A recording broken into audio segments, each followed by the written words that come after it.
Coming up, Durianrider and Don Matas. It's the Livin' La Vida Low Carb Show with Jimmy Moore. And now, here's Jimmy. Hey, and welcome back to the Livin' La Vida Low Carb Show with Jimmy Moore, episode 491. Welcome back to the Livin' La Vida Low Carb Show with Jimmy Moore. And today, guys, I have been trying to get this guy for a long time. He is here today. You know him as Durianrider. A lot of people know about his website, 30bananasaday.com. He is a very well-known high-carb, raw, vegan diet advocate. And I wanted to just chat with him because a lot of you have said, hey, have you heard about this Durianrider? I'm like, yeah, I know who he is and I know the work he does. And I thought it would be kind of a good idea just to kind of talk to him and see what his diet philosophy is all about and why he believes what he believes. So Durianrider, welcome to the show. Thanks, Jimmy. Thanks for having me on, man. Well, tell us a little more about yourself. For those people who don't know who you are, and this audience, I can't imagine it's very many, but tell us a little more about who you are and how you became this persona online known as Durianrider. Yeah. Basically, I had a lot of health issues as a child. I was always a sick kid, the kid who couldn't do sport because he'd be too sick. He'd have asthma, I had Crohn's disease. When I got old, when I got a teenager, I became a lot of acne. So I always struggled with my energy levels. And then when I became a teenager, they sort of magnified. Then I moved out of home, started making my own food, started just thinking maybe what I'm eating could affect my health. Mm-hmm. And then I got into more sport. I never had a driver's license, so I started riding my bike everywhere. And then I started meeting cyclists, and they started to go, well, maybe you need to eat more of this and less of that. And I got into bike racing. But then I sort of would always go back to high-fat foods or junk foods, and then eventually I got chronic fatigue really bad. So I had to go even one step more and really, you look at what I'm eating, what fuel I'm putting in my tank. And that's sort of led me to where I am now. I've been vegan for 10 years. I'm a high-carb advocate. Mm-hmm. Eat a lot of bananas. And that's where I'm at today, yeah. Well, give us a day in the life of your diet. I think that'll be curious for people to hear. Day in the life. So today, it's a good example. I woke up, I had about 20 of those large Californian organic medjool dates. They were really good. Just 20 of those. Mm-hmm. Put them, chuck them in the Vitamix blender, and then a bit of cinnamon powder in there, and maybe 2 quarts of water. Blend that up, and just drank that for breakfast.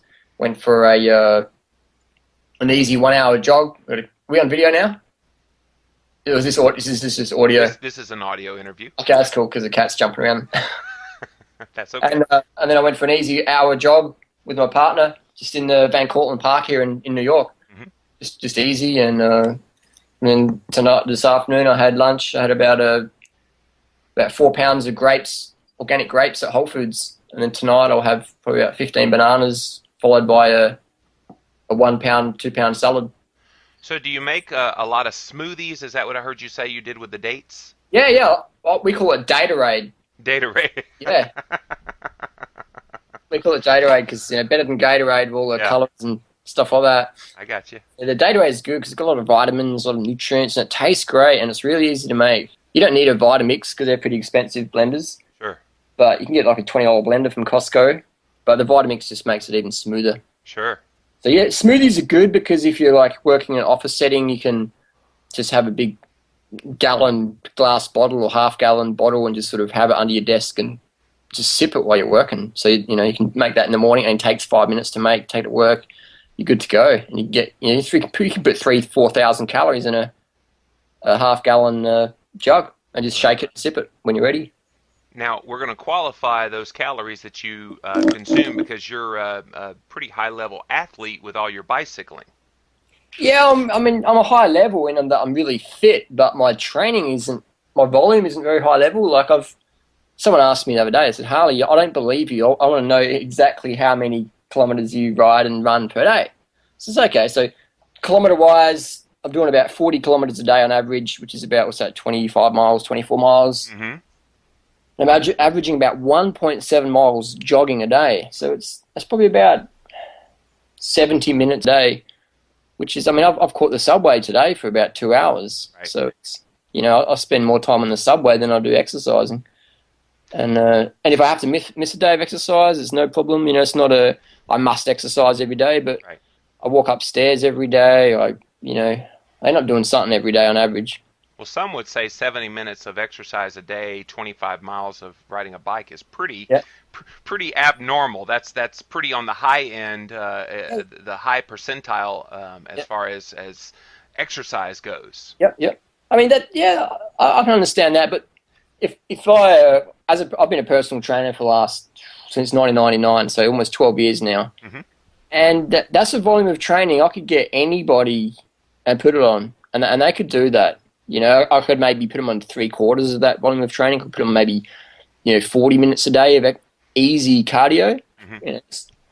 And if they're really, really, really sedentary and really never exercise, I could start them on 10 minutes a day of cardio and just build it up over the years. Yeah. And then eventually, 4 or 5 years' time, they'll be, super fit without really going crazy on the exercise. So how important is cardio compared to, say, weightlifting? Well, I think they're both very important, depending on what sport you're doing. I mean, I do cycling and running, so it's all about being lightweight. Right. That's why I eat a lot of carbs, is to stay light. But if you're doing bodybuilding, then you're going to need to cut the cardio back, because the cardio just shreds it. You get too light. That's why you don't see sumo wrestlers running marathons or doing bike races, or you don't see bodybuilders doing marathons or bodybuilders doing bike races. So cardio is better if you want to be leaner, and if you want to be bigger, like stronger, then obviously it's about doing powerlifting, heavy weights, things like that. I've got a few vegan bodybuilder friends of mine, Yeah. and they eat pretty similar, but they won't go training with me on the bike because it's a catabolic. In a sport, we have catabolic and anabolic. Anabolic means building, and catabolic means debuilding, Right. sort of thing. So cardio exercise is very catabolic to the body. It just sort of strips you down. That's why you watch a marathon, and the first 100 people are very slim, and then you might see a few struggles at the end, a bit bigger. Yeah. If those stragglers stick at it long enough, then they'll be just, they look like a marathoner. So yeah. Now, you made a statement just a moment ago, and I know you kind of snuck it in on me, and I'm going to come back to it here, that you eat a lot of carbs to stay light. But Yeah. I'm sure even you will acknowledge that there are some people who, when they eat a lot of carbs, they actually gain weight. Why do you think this happens? Yeah, I mean, because their definition of carbs is donuts or pastry or meat lovers pizza or cheese and chips and deep fried carbohydrate foods. My definition of carbs, this is a good question, Jimmy. My definition of carbs is like fruits and vegetables and, say, whole grains, the rice. Even though I'm not a rice eater myself, I do promote rice. I just prefer fruit because I find fruit works better for my digestion, having a history of Crohn's disease. So I'm a big fruit eater. But, I mean, I've got friends and they say, "Oh, but carbs make me fat." And I'm like, "Okay, let's go back to your house," or maybe we're at their house. And I said, "Let's open the fridge." And I said, "You show me what carbohydrate foods you think are making you fat." And they pull out the chocolate, they pull out the donuts, they pull out their ice cream, they pull out the meat lovers pizza. And I'll say, "Well, do you realize these carbohydrate foods are 50% calories coming from fat?" And they're like, "Oh, I didn't know that." And I'm like, "Yeah." And I said, "Well, how about you have a vegetarian cheese-free pizza?" They're like, "Oh, that would taste disgusting." And I'm like, "Yeah, exactly. That's why you don't eat it, because if you did eat vegetarian cheeseless pizza, you wouldn't be as big as you are." And once you give them a vegan pizza, they're like, "Wow, this is pretty good." Or once you give them some good fruit or a good fruit smoothie, they're like, "Wow, this is pretty good." So low fat can actually be tasty. And it's a paradigm shift. Yeah. But I mean, a lot of people, it's hard to handle. But I've never ever seen someone get big or maintain a big weight on fruits or steamed rice and vegetables. I mean, you go to like a fast food chain and, like everyone says, "Oh, I love my meat." And I'm like, "Yeah, I can tell you love your meat, and that's why you've got where you're at." And so I've never seen, I mean, what's the stereotype of a vegan? Someone who eats rice, lentils, fruits, vegetables, and they're really skinny. Well, and there are plenty of skinny people that eat the opposite of raw vegan. Definitely. And so, why do you think that there are differences in people who do your version of eating versus more of a paleo, low carb type of eating? Why are there success stories on both sides? I don't know any success stories on the other side, like in the athlete world I'm talking anyway. So Right.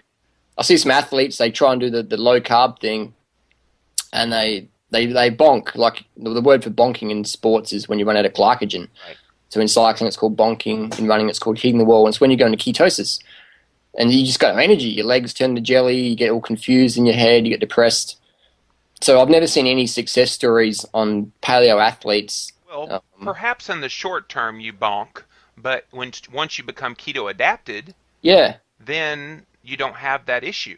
Yeah, I mean, I've heard that, and I've never seen it. I've heard that theory definitely. I'm curious. I've put it out there a few times for any paleo athlete to come train with us and show me how it works, but no one's ever taken me up on the offer. And I'm not to be cheeky or real. I'm genuinely like interested. I love to see someone do this because I'm purely curious. Because I love learning about how the body works and things like that. Mm-hmm. I've just never seen. Even Mark Sisson, he says that if you want to do cardio on this lifestyle, on his low carb lifestyle, he says it's just not possible. You can't maintain it. And he says if you want to do cardio, you have to get back on the carbs. Well, Mark Sisson, he's a pretty clued up guy, and if he says that, then Well, and Mark, I respect his work, but he's certainly not a researcher. There are researchers out there, people like Dr. Stephen Finney, who's been on this show before, who's actually done research, looking at this whole keto adaptation thing specifically for athletes. Him and Jeff Follick at UConn. I mean, there are certainly people out there that are looking at this very closely and showing that, yes, it is indeed possible. I bet you'll have some people that will contact you after this interview. Yeah, might I take you hope up so. on that. Yeah, my email is vegan bobster. That's VEGAN BOBSTER @gmail.com. And anyone's welcome to email me anytime. That's my private email, and I'll put it out there. Well, I certainly highly recommend that people do contact you. Yeah. And Harley, I got to tell you, you're not as much of a prick as you seem to be, and I mean that with all due respect, as you seem to be on your videos and in the vitriol that you sometimes put on your blog.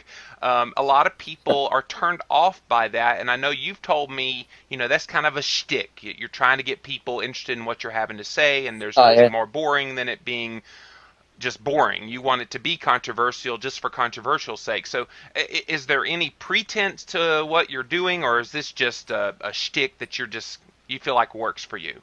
What does pretense mean? Well, just basically, do you really believe everything that you're saying and the tone that you're saying it in? I think that kind of turns some people off that you would otherwise perhaps, have listened to your point of view. Like today, you're being very reasonable. People will be able to hear you in a calm, clear manner. Yeah. But they don't always get that when they watch you on your YouTube videos or read your blog post about people that are on paleo low carb. Oh, definitely, yeah. I mean, when I'm one-on-one with people, this is who I really am. But when it comes to YouTube or my blog, I like to put it out there, and people ask me the question. Sort of, when you're having a monologue like a YouTube or a blog, I find it's good to have a bit of controversy, ask some questions, put it out there, and because there's people out there blogging, and if you want to have your thing stand out, you got to, in my opinion, be entertaining. Because we're in this world of click, click, click, click, click, next channel, boring, whatever. And if you can create a bit of controversy, ruffle a few feathers without making anything up, and share your opinions, share your experiences, and that's my style. But can't you do that without going to personal attacks against specific people? I mean, I've kind of seen that, and you've even come after me a little bit. And that's fine. I'm a big boy. I can handle it. But I just think that that's kind of tacky. When you have a point of view, why not just present your point of view and let people decide for themselves whether they think that you're full of BS or whether you have the next greatest weight loss or health thing for them. Definitely. I mean, I've thought about doing that, and but I feel like a hypocrite because I'm wanting to say this and I'm wanting to say that. But then I've done the blogs and the YouTube videos where I'm all sort of, I don't say anything, and I feel like I'm lying to people. Yeah. I mean, if you ask me questions now, I'll turn it on, or I'll tell the truth. Mm-hmm. With the blogs, I just like to tell people information that I would have liked to have heard when I first started my journey in health. And people ask me questions to say, what about, such and such? What about this? What about that? Why doesn't this work? Can you give me any real examples rather than just making up hypotheses? And so I'll say, well, look at this person. This person wrote this book, and they're taking human growth hormone or they're taking testosterone, and they say that if you eat bacon, eggs for breakfast, you'll look like them. But they don't really divulge too much. They're on human growth hormone, etc. So I'll share information with people and let them decide ultimately. And I don't think there's anything wrong with that. That's even something that I talk about quite a bit Harley, yep, is, find the plan that'll work for you. And if that's 30 bananas a day, then go for it. yeah, If that can not impact your health in any way negatively, then why yep, not? But yeah, for a lot of people, 100% raw vegan diet, which is what I think I hear you saying your diet is, yep, it is not at all ideal. yeah, man. They could just go vegan, that's really easy to do. Been in this scene a long time now, and I like to learn from other people's mistakes, and I've got a bit of a forensic mindset. When I was in high school, I wanted to be a forensic scientist, and I didn't get the grades, so I just sort of started working in the bike industry, and I always like to look at the details. I'm really, you could call me obsessive compulsive when it comes to details. I don't like taking anything to chance. I like to really have certainty. And when it comes to my health, I was sort of big, what's the word, crazy when it comes to my health. I really wanted to work out what actually works and why does something work, why does that not work. And I took the time out to really analyze things. And I'm not afraid to ask people questions. I learned that from my mother. She's always the sort of person who can stop anyone on the street and just ask them a question. And as a teenager, I was like, that's embarrassing, Mum. You shouldn't do that. But now I realize if you want to learn, you can't be afraid to ask questions. Right. And if someone's, most people will answer your questions if you ask them in a nice way. Right. They're always flattered. Well, and that's why you're on this show today, because I wanted to honestly hear from you and what you believe, what your worldview is regarding nutrition. And I think it illuminates our understanding even more, even when we don't necessarily agree with who we're hearing. I think at the very least we get to see why you believe what you believe in your heart of hearts. Mm-hmm. And I think that what you believe is what you believe, and nobody's going to change that, and nobody's even trying to change that necessarily. It's just let's hear your point of view, and then someone can make the decision. Yes, that works for me. No, that doesn't work for me. Yeah, definitely. I mean, I always say to people, unless you personally experience something, you don't really know. It's everything else but your personal experiences is programming. Right. Rode my bike to the subway today, got on the train and got 20 pounds of bananas. And I'm looking at all the adverts on the subway, on the way to the subway, or I'm walking past, you got to eat chicken, you got to eat beef, you got to have a Sunday or something like that. And it's, society's always telling you what to do all the time in regards to advertising. I'll wear a singlet all the time that says go vegan. And a girl got on the train and just said, I tried vegan for a week. I said, that's a good start. And then I said, so what was your goal to go vegan? She says, I wanted the detox. I wanted to lose some weight. And I said, yeah, well, that's why most people go vegan, man, because they want to lose the weight. Yeah. And it's easy to do when you're a vegan. And she said, I got stressed and, I started eating chicken and stuff. I said, well, you're just hungry, you should have eaten some more plant foods and you'd be on the go. And I told her about the book called Skinny Bitch and the book called Skinny Bastard. You heard of those books? Of course. Yeah. And so I said, check it out. You get one on Amazon for probably $15. And she said, I'll check it out. And, I like just giving people information, planting seeds, and they can go from there. So your argument for why people fail on a vegan diet is they're not eating enough calories? Definitely. If you put enough fuel in the tank, you're good. If you don't, your body gets hungry. Like in the 1960s, we had the world's biggest ever famine in China. Mm-hmm. And not many people know, but the history records prove it. It's on the internet. Just Google up China famine 1960s. So what happened is China, they had a bit of a government thing going on there where they wanted to become a big mega economy. So they started exporting their grains to the US and the EU and Australia for our livestock industries. So that's when in the 60s is when the fast food and all the beef consumption just went through the roof. And so what they did is they starved the Chinese people so they could make money, and then the peasants and the farmers and stuff were running out of food. So what they had is they had a law where you could swap your children and eat them. So if you're hungry enough, humans become an item on the menu. So it's basically, it's like in World War II in Poland, in Leningrad, where they had the Nazis come in and sort of square off the city and say, okay, this is how it is now. This is the rations. They had access to the zoo animals. So first they ate the ox, and then they ate the zebras, and then the giraffes, and then the hippos, and then the tigers, and then the monkeys, and everything got eaten in the zoo. And then eventually people's pets got eaten. They ate the cats, they ate the dogs, they ate the rats, and the parrots and things like that.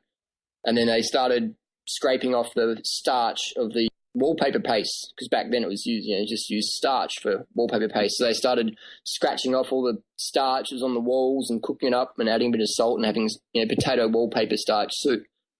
And then the famine just continued on, and children started going missing, cadavers on the street started missing body parts, and then it became a sort of a unofficial law that you couldn't sell minced meat in that Leningrad sort of area, because if it was minced meat, then it could have been someone's child or someone's leg or something like that. Right.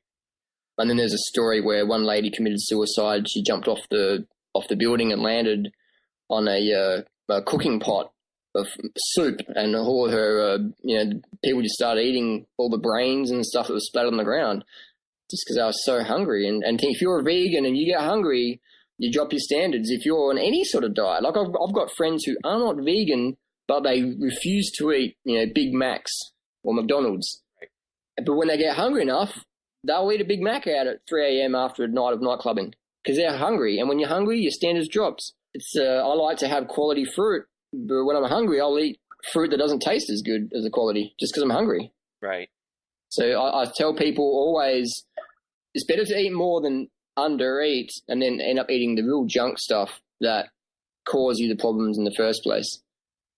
And when it comes to carbohydrates, I mean, it's been my experience and experience of many others that are high carb, low fat, plant-based, vegan, ideally raw vegan lifestyle is the way to go. And failing that, a high raw, high carb, low fat vegan lifestyle is excellent. Fruit for breakfast, fruit for lunch, rice and beans, bean burritos, rice cakes, or low-fat vegan nachos and stuff like that for dinner is fantastic. Risottos, oil-free pasta dishes, gluten-free pasta, oil-free vegan dishes are fantastic.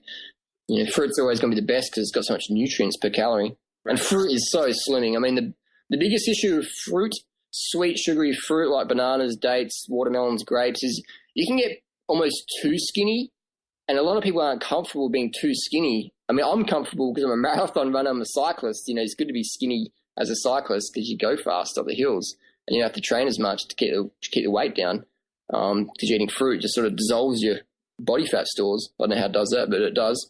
And a lot of people don't like being so skinny. That's why a lot of chicks go to fruit, because they want to get skinny. A lot of guys don't like the fruit because they get so lean on the fruit. I think, I'm feeling a bit thin here, and I'm not used to this. But being a road cyclist, I mean, you look at Lance Armstrong or the Schleck brothers, or these people, Cadell Evans, when they're fit, they're very slim. And as a road cyclist, you're used to being slim, and you're used to people telling you, you need to put on some weight. And so when you get into raw foods, into fruit, you get very slim. And the women like it, and the guys feel a bit self-conscious if they're not already used to it, or if they're not into running or cycling. Now, hearing you talk about this diet, yeah. I'm thinking through the prism of somebody who goes to a 9-to-5 office job, and they're sitting down at a desk for hours a day, pretty much a sedentary lifestyle. That's me. Oh, that's you. Oh, man, I spend so much time on the computer. It's ridiculous. Yeah, but you said earlier that you spend 70 minutes a day cycling 25 miles. Yeah, I wouldn't say that's sedentary. But then so I get about 12 hours, 10 hours, 12 hours sleep a night. So I've got half the day sleeping. Yeah. And then I've got 10, 12 hours to play with. So I've got about 70 minutes of that. Or let's say 2 hours. Let's be generous here. Let's say I exercise 2 hours a day, and then I've got 8 to 10 hours. And that 8 to 10 hours, that's the internet. That's working in my little office on my laptop. Yeah. Just answering hundreds of emails a day, running our forum, which is like the largest raw foods forum on the planet, and that just chews up the hours. But I love it, so it doesn't matter. Doing YouTube videos, just questions after questions after questions, and I'm happy to do that. That's so I'm very more exercise than the average person in the whole world gets a day. Even you will admit that. I mean, unless I'm living in China or India where I'm working in the fields or pushing carts around. Right. So that exercise more than me. So I guess my question is, do you feel like that this diet, if somebody didn't do any exercise, which is a great majority of the population here in America, is this going to work for them? Because it seems that you need, especially with the amount of 30 bananas a day. I know that's kind of a shtick, but you literally mean that quantity of food. That can be just my breakfast, 30 bananas, if I've got a ravenous appetite. I never ever limit my carbohydrate intake. I limit my fat intake definitely, but I never limit my carbohydrate intake. So I'll eat up to 70 bananas in a day. I'm sure I could do 100 if someone put the challenge out there to me, So and if I had 100 ripe bananas there. How often are you eating? Is it every couple of hours, or do you eat a meal in the morning and then go 6-7 hours and then eat again? Or Sometimes I just eat twice a day, sometimes 5 times a day. Typically it's about 2 to 3 times a day. just depends on your hunger? Yeah. If I'm hungry, I eat. I never, ever, ever restrict my calories. Yeah, well, actually, I lie. But the only time I restrict my calories is if, say, I've got a running race. Normally I do a running race once a week, like a 5K, so it takes me about 17 minutes. So I race 17 minutes a week, average. So if I've got a 5K running race, I don't eat beforehand, because if you're doing a running race, you want to have a light stomach. Right. So I restrict my calories then, but then I'll make up for it, an hour later after the running race. How many calories a day do you think you average? About 3,500 as a minimum, Mm-hmm. anywhere up to 7,000, 8,000. And I'm 6 foot tall, 145 pounds. So my body mass index sits around 19 when I'm really lean, and up to 21 in the off season. So, and I eat as much as I want every day, and I never force myself to exercise, but I end up exercising a bit just because I want to go get some more fruit. So I've got to get on the bike, get on the subway, carry the 20 pounds of bananas back home. So you exercise so you can eat more? I exercise to eat more. Yeah, like if I want to go get food, I have to move my body.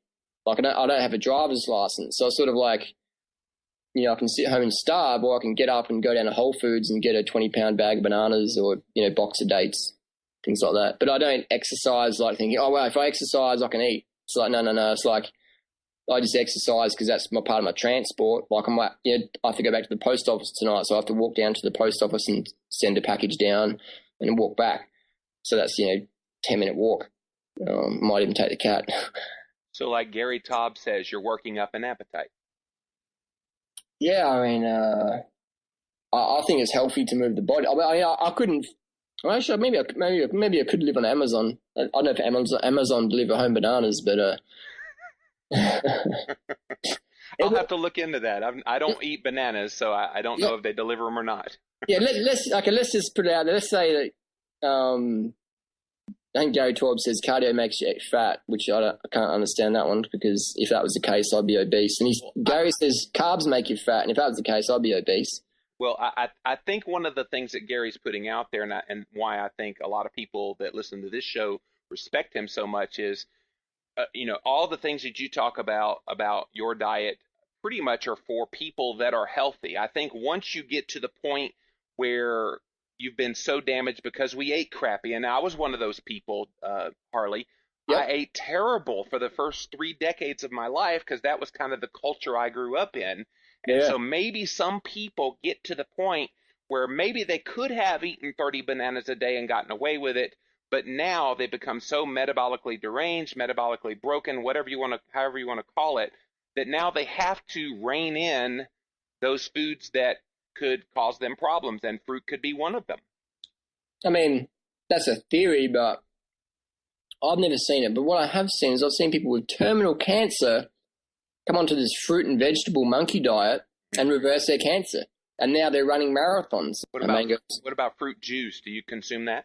Yeah, if I'm out training and I'll drink some bottled fruit juice, I always grab the one that has no preservatives or flavors, because that means they use really crap fruit. So I'll go for the natural sort of organic fruit juice. Right. I do prefer fresh, definitely. And that's why I carry dates with me, because dates are high sugar, high calorie, high carb. And they're really good because you can just store them in the back of your pocket, your cycling jersey, and they keep well and they taste good and they're really consistent. And they just give that high sugar whack that you need when you're out, using your body. Or if I'm doing like a talk, I do a lot of live talks. So I like to do not much exercise the days before the talk. I like to sit around, just conserve my energy and eat lots and lots of sugar. So then when it comes to give my talk, I can just give high energy talk with no caffeine for 2, 3, 4, 5, 6 hours and just hit it and answer everybody's questions. And it normally goes till 12 at night or sometimes 1 a.m. because people just keep asking questions and I like to be there and help them. And that's why I eat lots of carbs, so I can just keep cracking out the questions and answers.